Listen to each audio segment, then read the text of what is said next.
วัสดีนะนักตกปลาทุกท่านนะครับวันนี้เราก็จะมาท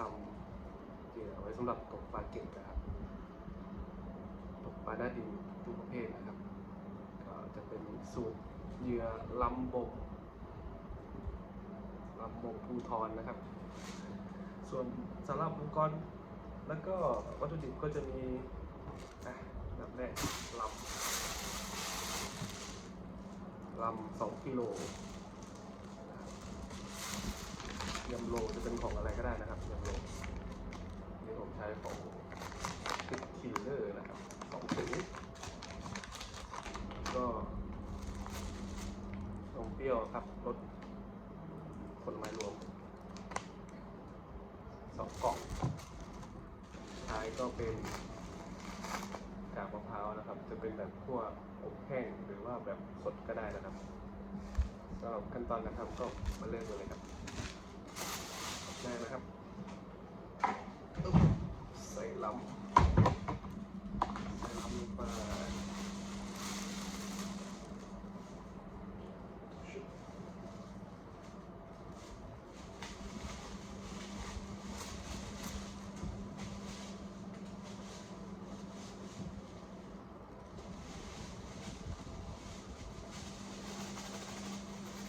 2 ถุงครับทำละเอียด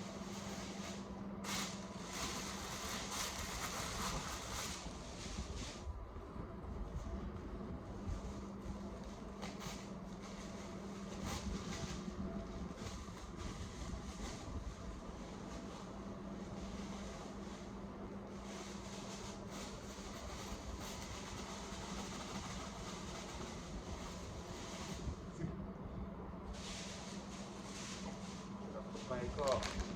เตรียมโลนะครับ2 ถุง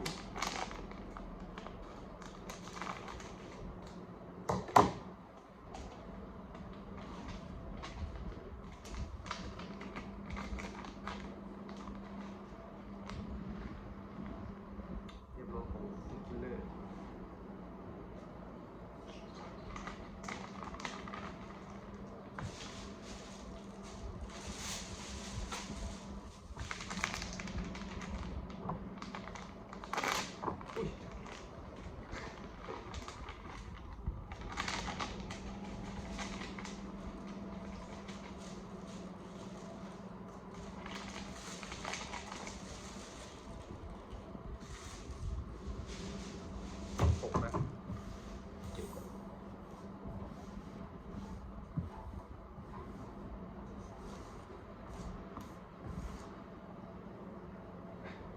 ก็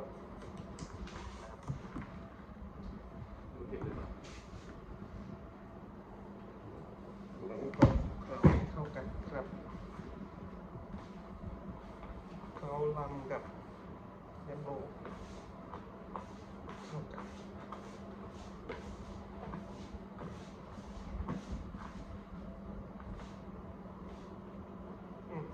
ออกใช้ได้ครับ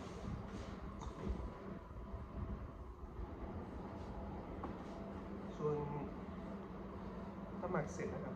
ก็ต้องทิ้งไว้สักอย่างน้อยก็1 วันนะครับจากนั้นก็สามารถผสมกับขนมปังหน้างานตกได้เลยครับขนมปังที่เป็นของอะไรก็ได้นะครับขนมปังธรรมดาไปใส่นมเปรี้ยวครับ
เข้ากันนะ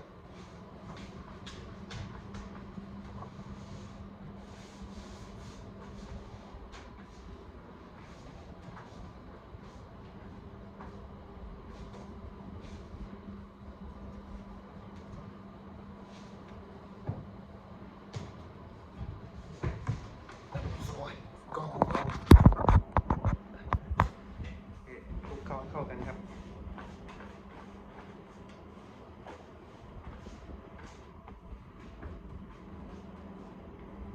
ท้ายนะครับของเราก็จะเป็น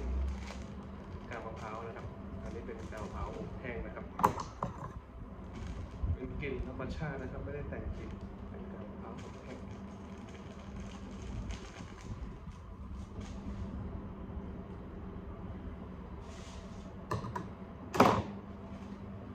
ก็ประมาณ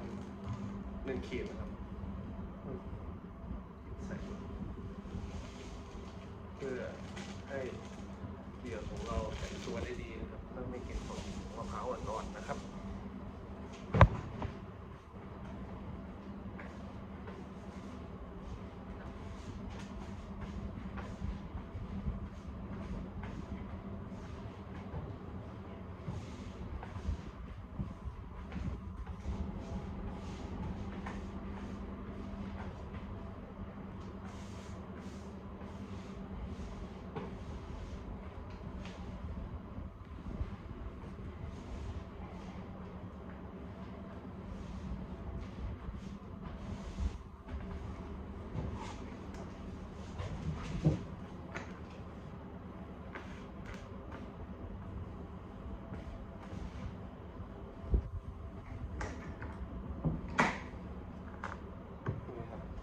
ลักษณะก็จะประมาณนี้นะครับ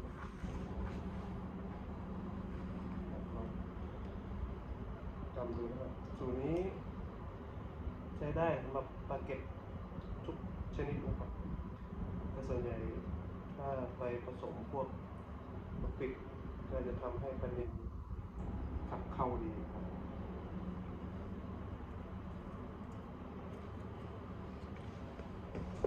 เรียบร้อยแล้วก็ปิดฝานะครับ